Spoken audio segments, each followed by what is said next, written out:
breathing, and emotions. Now, I'll give you another word, and you're going to feel this, demotion.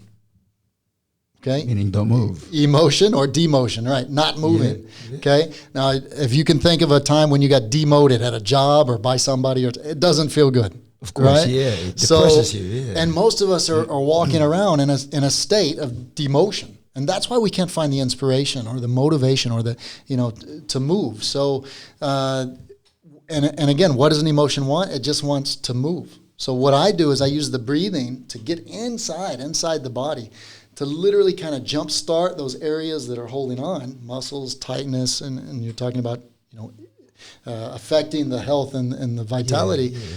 When it starts to move, then the emotion sets us free. Okay, and we were talking before the cameras were on. You had some challenges in life. We all do. Yeah. But then there was a moment when you went there and you felt it. Okay, and you cried or you whatever. So what did you feel after that? It feels like, because obviously on a young age, like I was conditioned, don't cry, men don't cry. Yeah. And that's absolute bullshit. Yeah. Because it just makes you more weak. Yeah, I'm not saying you should cry all the time, but like what I mentioned earlier, I've realized that you're allowed to express those emotions, but how do you know how to calibrate that? How long should you be angry? I mean, everybody wants to be happy, but not everybody wants to confront their sadness or what hurt them. It's like in my part of the job, it's easy to say that, gee, my shoulder hurts, my back hurts, but no one really ever tells you that, hey, look, I'm heartbroken, I've got mental issues. Yeah. Nobody expresses that. And in the Western world, it's like, now we're going to give you a pill or whatever. Exactly. So you suppress it. And like then what it I've goes said to you behind the camera, only realized that when I started crying, that's actually, you're absolutely true. I feel a lot better. There's a certain lightness that I couldn't understand what happened. And you become more sensitive to people. Like what your pursuit is, because you've experienced it, you want to share it. You want that an extension of your life. Yes. So you're saying when you felt, which means you cried, it started to move, then you felt lighter. It's weird. It's you started so questioning how else would you describe? So give me a few adjectives here. You felt lighter, so physically lighter. Exactly. Yeah. Your mind. How was your mind? It's a mixture. It's really difficult to explain and remember it because it was a long time ago. But you felt lighter. You started questioning your life. It gave you answer why you behave a certain way. Nice. Because you're just protecting that fear. You're just protecting that pain or embarrassment. Nice. When you confront it and when you express, like what you said, when you express that emotion becomes more alive. It becomes more real to you. Yeah. And then you start to, open a different mindset. So going back to what I said about there's this ladder or calibration. So and this is why I'm asking you what you experienced. Every emotion is a gift. Okay, when you can go there and feel it. So there's that, and then you don't want to get stuck in particular ones, right? You don't want to be angry all the time. You don't want to be sad all the time. But the reason I asked you is because the gift of sadness in that moment and that lightness afterwards, it connects you to yourself. Yeah. Yeah, and so often if we're not able to feel a sadness, let's say we lost somebody, we lost a part of ourselves or whatever, then we're literally in that moment not connected to ourselves, and we'll see that as certain areas of the body tighten up, and in those certain areas we're losing resources. So it's important to open that up and get it to move. So there's sadness, okay, and then you could think of the next step up. And this comes with some of the strategies I run during sessions, and it's called an elevation strategy, an emotional elevation strategy. You don't have to stay there, because next is connection. And you felt that naturally. You felt more connected to yourself. But then what happens is part of you breaks open, the mind, the heart, the body, everything, and then you start asking questions naturally. And that's the beauty also of allowing emotions to move. Instead of having all the answers, you start to say, wait a second, okay, through emotion, something's new. And then you question. Yeah. And if you have the right questions, you'll find some new answers and new directions and new insights. Explain that to us, because sometimes we don't know what questions to ask, right? Yes. Like So one example is like when, and I'm still learning, obviously, and then sometimes it's not as easy as saying it to a client. When you get this question, am I going to lose weight? You know. Okay. So back then it's like, of course you can. You'll just answer that. But now you kind of help the client or my friends like maybe ask yourself a better question. okay. What am I going to do to lose weight? What do I have to do to lose weight? Right? Yeah. Because if you just keep asking yourself a dead end question, you're probably not going to put a focus. So my question now is how do we unlock those kind of The questions or the emotions? The information, yeah. Okay. So some of that is basic coaching, understanding of how to guide people in a way open-endedly, like you said. With what I do, it has to do with not just dealing with what people say and their mind, but also because I can see in the breathing how people see themselves, how they see the world, what's blocked and what needs to open up. Using that science to guide them with different questions. Because the body, the breathing, and this is called breathing patterns, reflect emotional patterns. So from that, I can actually, in my science, what I share, I can see and feel what's going on even if you don't. So from there, I can start to ask questions about that yeah. So you use the breathing pattern of what a person's character is or probably what emotional state he's Yes. or her in. Wow. And then you know how to guide it. Can I jump in for a second? Yeah. Come on in. I was say, because you talked about surrendering, people surrendering, and then there's questions obviously some people find very tough. Yeah. What do you need to do on your side to be able to allow them to relax, to surrender to some? Because surrendering is defined as I'm weak, I'm done. Yeah, yeah. You know? And it comes to the belief systems like, you're giving up, you're going to get, in war, it's like you surrender and now you have no power. Yeah. So from your side, is there techniques you use to help people surrender, or is it all part of it? So what I can say there's an aspect to breathing this way, and there's many different breathing practices, but with the one that I do, it's under the umbrella of modern breath work, which only started in the 1960s through psychology. It has that component within it because sometimes the mind itself wants to go somewhere else sometimes. Yeah, and because we're constantly, it's either judgments or thoughts or I gotta get my next project done or whatever. We're constantly busy, and we crave that space in the mind. But then, how do we surrender? That's the question. Yeah. So this breathing, which is rhythmic breathing, that's part of it. Literally accesses parts of ourself and then expands everything. And the secret here is whatever you do to the body, you do to the mind. Yeah, okay. And so with the breathing, we expand big and the body opens up. So the mind is going to do the same.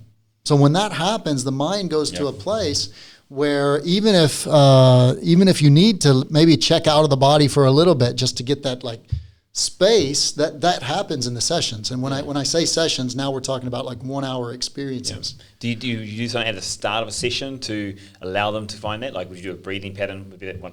I'm just kind of assuming here. Okay. Would that be the first thing you do, get in breathing so they will open up? Because it's like anything really, if someone's not willing to do it, they're not going to do it, right? They're going to lead it in. Well, and that's the nice thing about all of this, emotions, surrender, and getting to that point. You don't actually have to talk about anything. So someone comes to me, I can observe their breathing pattern, and then boom, we go into the session.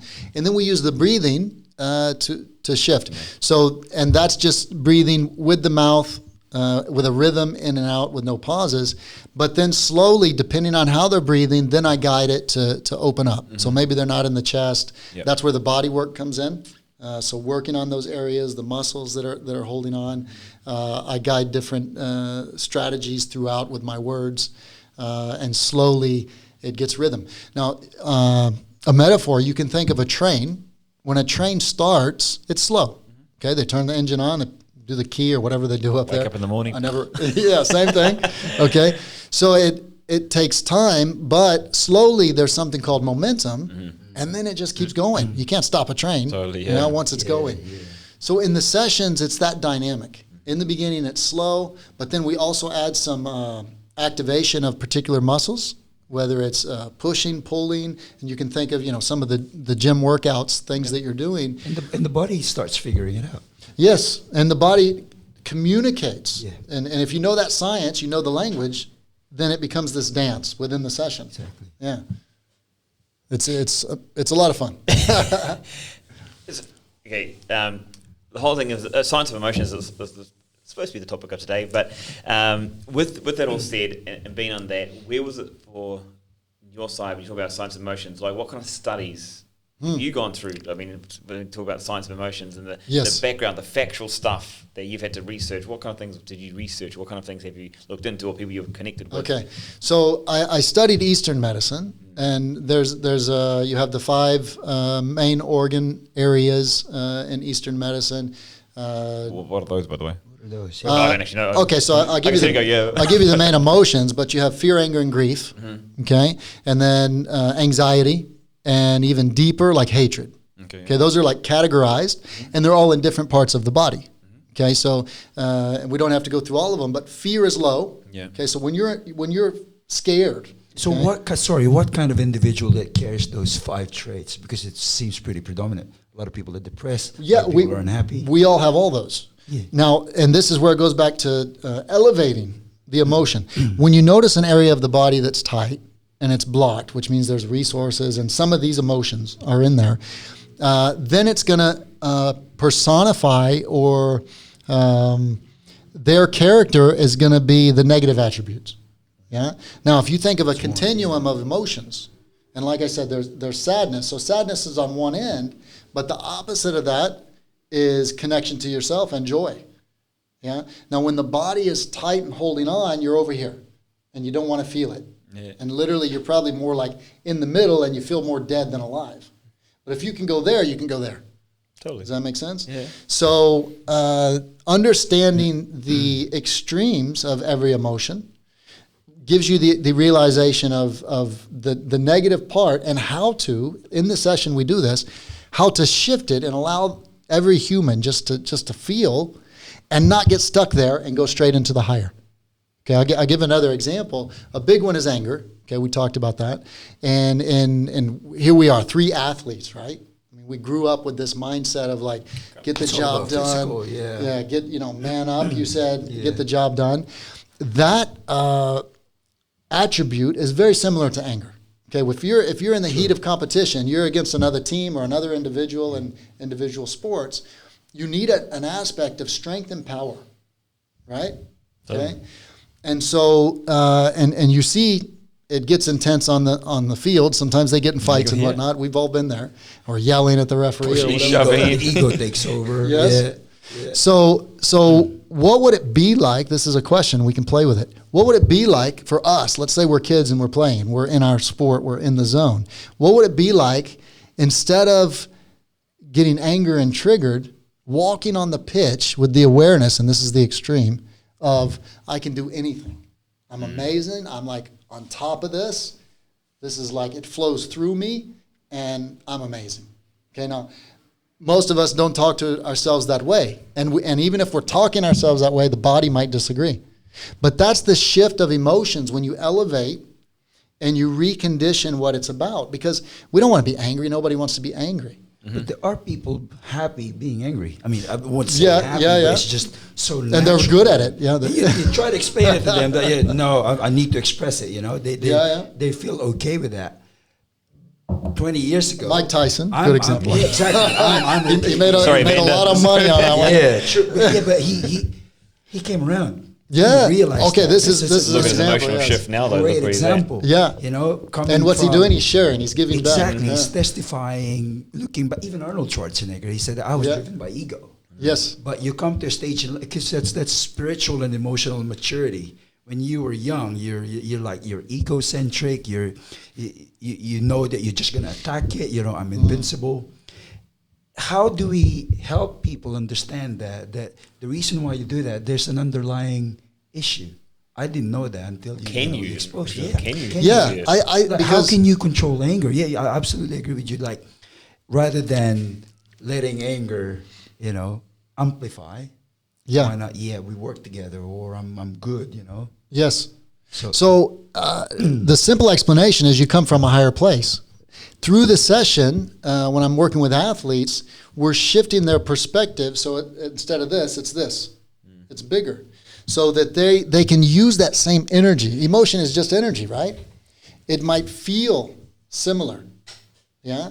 So, but you don't need the anger once you go to a place of confidence and strength, because that's what it gives you. Let's say somebody triggers you. Okay, they broke your rules, and this will come up big in relationships. They did exactly what you said not to, what your belief system says that's wrong. They do it. You're like, Hong Kong fooey comes out. There you go. Okay? So anger, right? It shows up. Starts to turn green, yeah. Now, in that moment, what happens, you feel small. Yeah. Okay, so now we're defining what are these emotions really about. It's somebody broke your rules, now you feel small, and that anger is that I feel small, that's it, I'm going to get pissed. Now I feel big. Now I'm angry, now I feel strong. Yeah. So you're using your emotions to give you what you need. Now that's fair. That's fair. But and now if we do like kinesiology testing, you could do it like this or with the arm, whatnot. You can test if somebody's coming from a place of power or weakness. Yeah. Yeah. And it has to do with the emotions running through the body. So when it comes to performance or just enjoying your life, would you rather come from angry or confident? And this is part of the challenge and the reason why so many people, whether it's going to a job interview or whatever, they don't feel confident because we said don't get angry. Yeah, and anger is kind of the pathway to get back to that place. Because it gives you that quick hype of energy, right? Yeah. Because it drives your adrenaline. And once you go there and you realize, okay, and then you have anger and then you have all the gift of it, you just take the anger out. And then you feel strong and confident and clear. And then you take all the positive of it and you elevate the emotion and you don't need to be angry anymore. Next time the same person does the same thing, you're like, that's interesting. Yeah. Because you already feel big, let's say. So I'm very curious now. So with your practice, obviously, for over a decade longer, have you dealt with a really very angry individual and how? Yeah. Yeah. Now, the nice thing about the breathing. 1 second, sorry. Because an angry person is egocentric, I'm self-centered. I wouldn't consider. Well, I'd never considered I had a problem. Okay. When I was younger. And So it becomes really painful and you realize, fucking, I'm pushing people away. It's not always about me, because if it goes back to, and you use the example, you had to take on a lot of responsibility early in life, okay? If you go back early enough in maybe childhood even sometimes, then you realize that it was used in a positive way and it's not necessarily the ego. Yeah. Sometimes it's survival. Yeah. Like I have to do this, step up. Otherwise, I don't eat. Yeah. Okay, so it's not always the ego, but it can be used either way, in a positive way, as if you elevate it and shift it towards what the gift is. Yeah. Like in my case, I started growing feelings of resentment, and I was becoming an angry individual. Okay, yeah. That's when you start pushing people away. And then we've talked about like, you've got a daughter, I've got a daughter. That was my turning point. When I was asked a question, would you want to be the guy that your daughter wants to date? Okay, yeah. Absolutely Kids not. will change everything. Absolutely not. So that made me, I want to better myself, because Yes. I don't want my daughter to, have somebody like me. And Beautiful. that's really embarrassing to admit. But, it's also empowering that, you can change, Yes. You can have, again, quoting Dr. Joe Dispenza, like, some people choose to suffer. Why don't you just realize it on a happy way, either a painful way or a happy way? Yeah. But people don't give know it how a to different tap meaning. that. Yeah. How do you help people to tap that inner strength? So every belief system and religion and philosophy says the answers are where? Inside, you, right? yeah. The answers are within. Yeah. So the science of emotions knows exactly where those are. And so with that, I can tell what's out of alignment just by observing your breathing pattern, body language, what's going on. So from that science, now we have direction. And now I know as I'm giving sessions or working with athletes or whatever, I know what we need to open up and how to use it to align with the other resources and attributes. And with that, and using the breathing to shift those along with all the other tools, then it's about conditioning. You know, if you go to the gym one day, you know, a month, or it's one not going to cut it. It doesn't work. You got to condition it, right? People think so. Yeah, they want to believe so. Yeah, you got to condition it. So emotions are the same. You gotta condition how you feel. And can I take this back to the sports? You were relating before, you were talking about confidence as well, and then the fear inside, and taking it back to the sports, and you look at some of these international teams, and you look at the English, very good at what they do, all around the Americans as well, and you see a lot of confidence in both of these cultures, and they seem to be able to display it onto the, well, except for the football team, the English, but the American teams, when they go on, they look extremely confident, and they seem from the outside and looking in, they seem to have a control of their emotions. Is that a fair statement? And would it come from a nation or a culture itself? Would you be better off, for example, being in a culture like America or the UK as an athlete? As an athlete too, or Chinese potentially, or like they I think it's hard to generalize. Yeah, and I don't think. Because I know a lot of athletes of different sports, professionally and non-professionally in America. Yep. And because of their upbringing, you know, going back to parents and you know, culture and everything, those are more, let's say, influential than a generalization. Mm-hmm. But definitely on an individual point, if you look at each player, then there's definitely ways to use this to shift those and have a higher performance.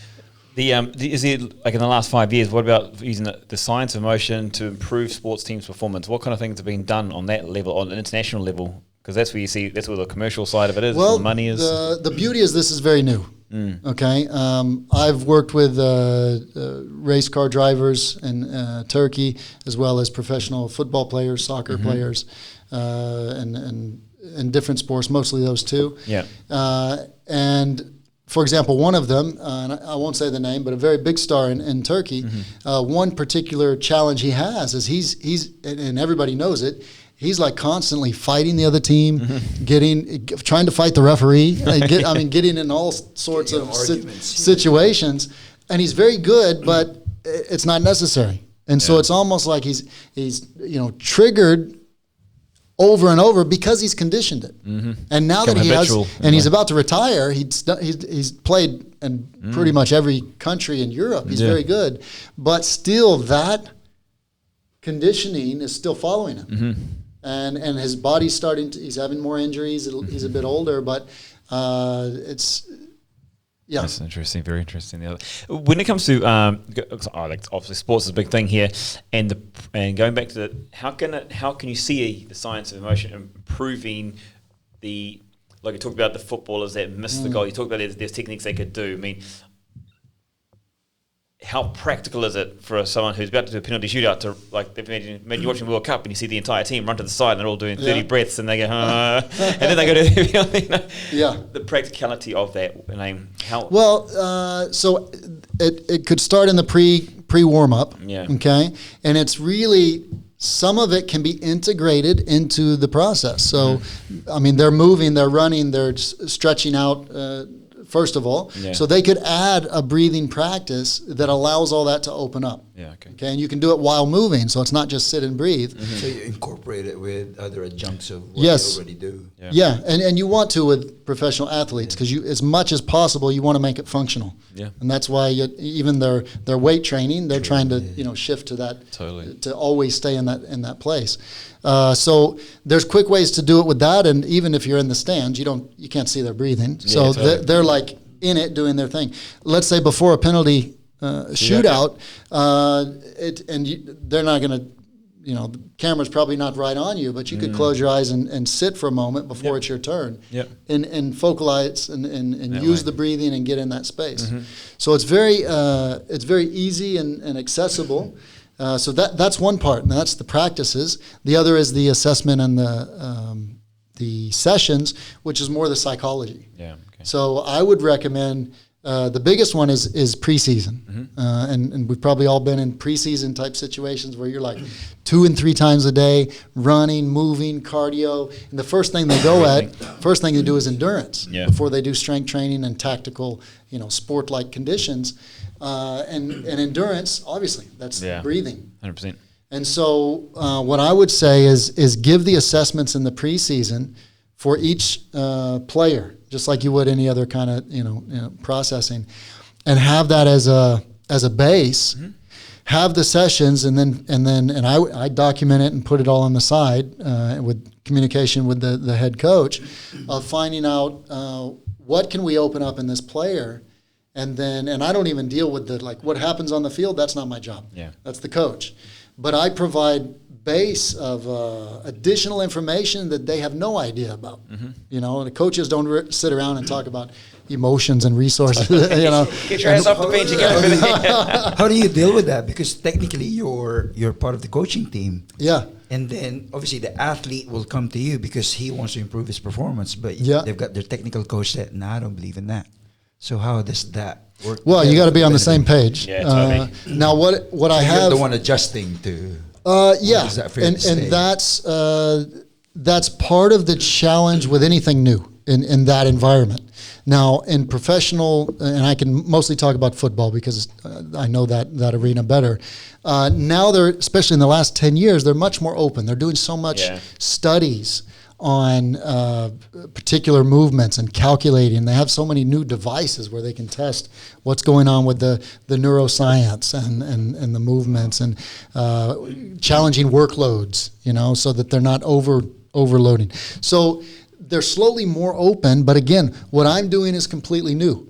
So first I have to sit down with the head coach and give the ideology, give them a session and talk about what the benefits are, and then put a program together that moves forward. And you have to prove it to them that it is going to work, right? Yeah. Because it's always, And the best way is one-on-one. So I go straight to the head coach and let's have a session first. Breathe. And then we Get them on talk. board.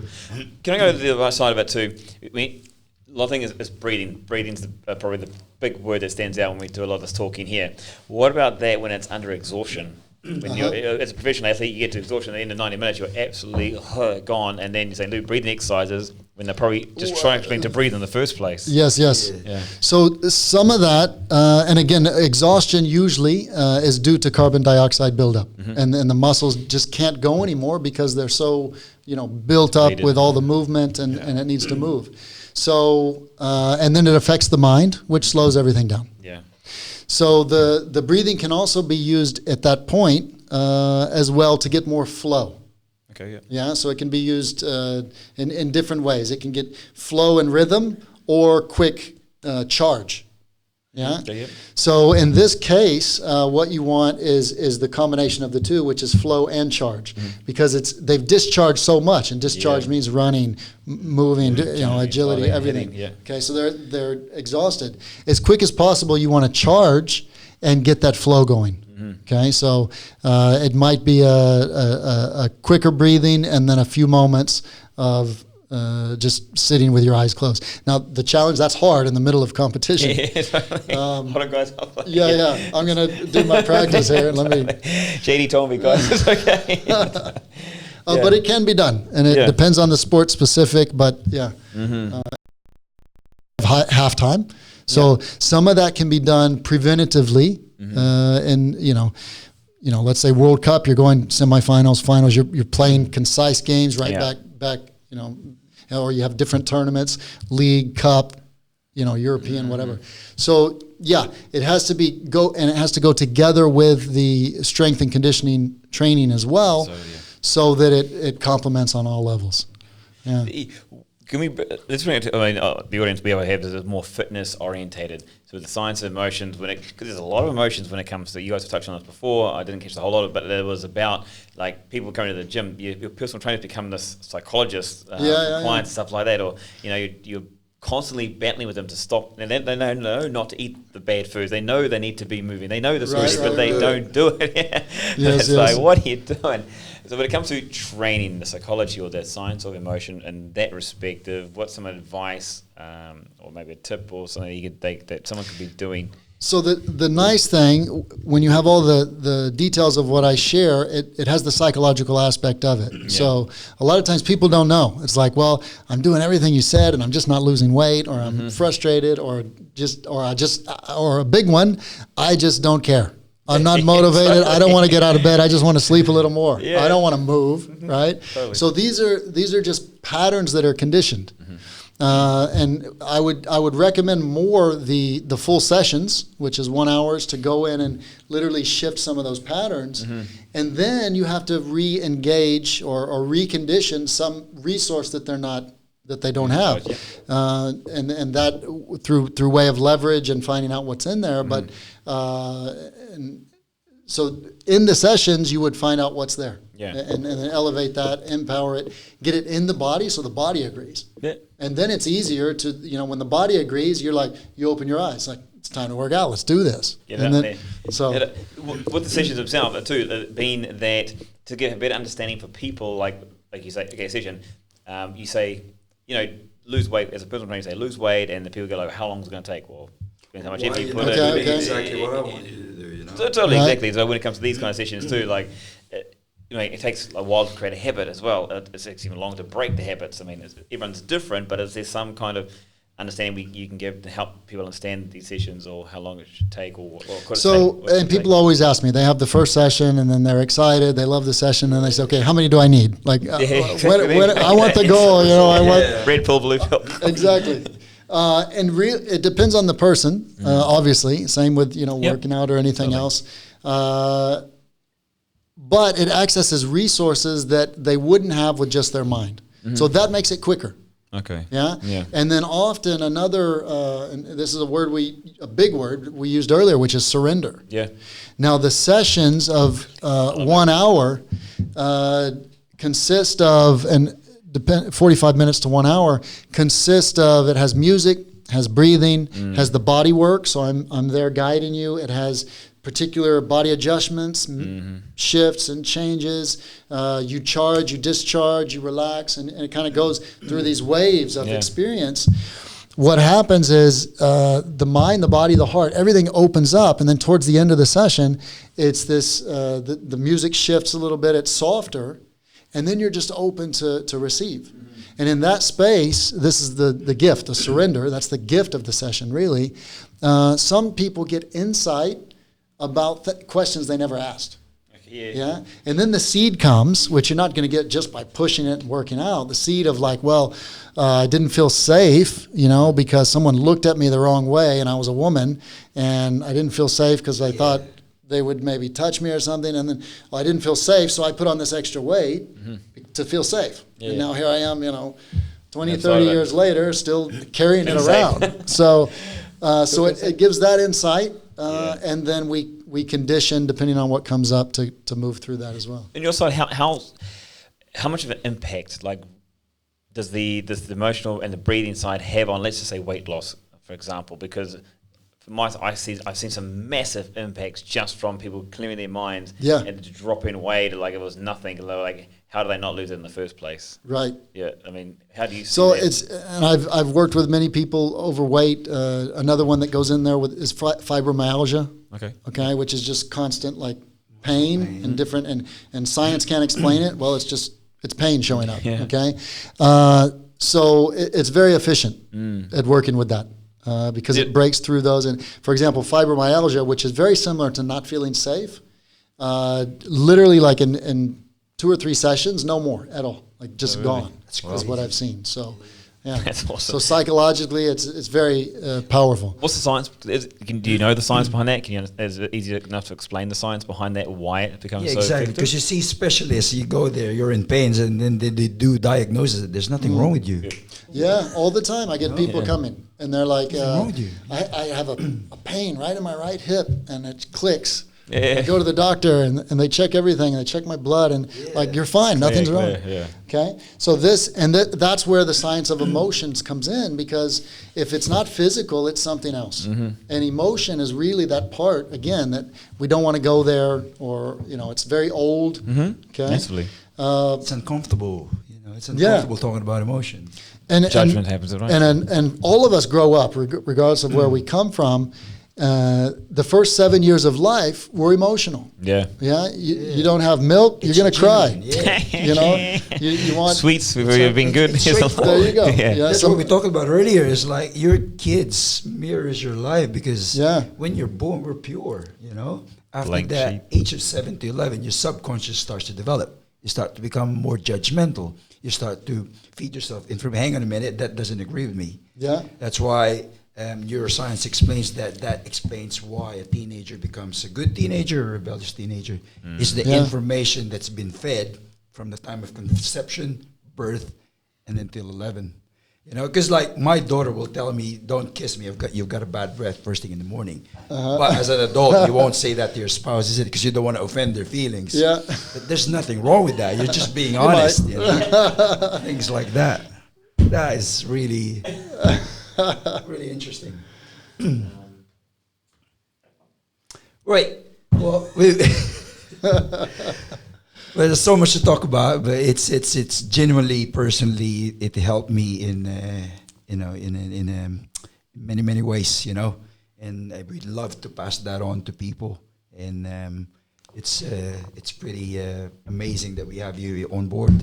So please tell everybody where they can find you. How can they access your materials? Perfect. So the website, newmestrategies.com, has all the events. Instagram is jdthomas.life. And, I have a weekend event coming up this weekend. I travel mostly in the Middle East, so I'm always in Saudi, Bahrain, Kuwait, Dubai, although I've been in 5 out of 7 continents. So yeah, check the website. Come learn. Even if and it's not. You don't have to want to learn it and give it all the time. Just come and learn, because it will change your life. It's very powerful. Oh, absolutely. Changed my life now. Well, having that said, thanks everybody for tuning in to Find Fit People. Again, it's life transforming. It did to me, so I hope it did for you. Stay tuned, because we've got a lot more to discuss in the near future. Thank you so much again, JD. Thank you. Awesome. Have an awesome day. Have an awesome day, everybody. Peace. Keep breathing. Keep We've breathing. all been Stay there. alive. Hours searching the internet, asking friend upon friend, making call after call, trying to find the right fitness professional, health specialist, or sports coach. So much time, energy, and even money spent only to find more problems than solutions. Well, now, with the Find Fit People platform, you can find all the available professionals with the skills you need in an instant. We've removed all the barriers by establishing a community of many different skilled health specialists, sports coaches, and fitness professionals that are alerted immediately once you've posted your request. In under 30 seconds, you can attract multiple professionals with the right skills to help you achieve the result you want. It's simple, fast, and free. Find us online at www.findfitpeople.com or download the Find Fit People app from Apple or Google Play stores so you can find fit people today.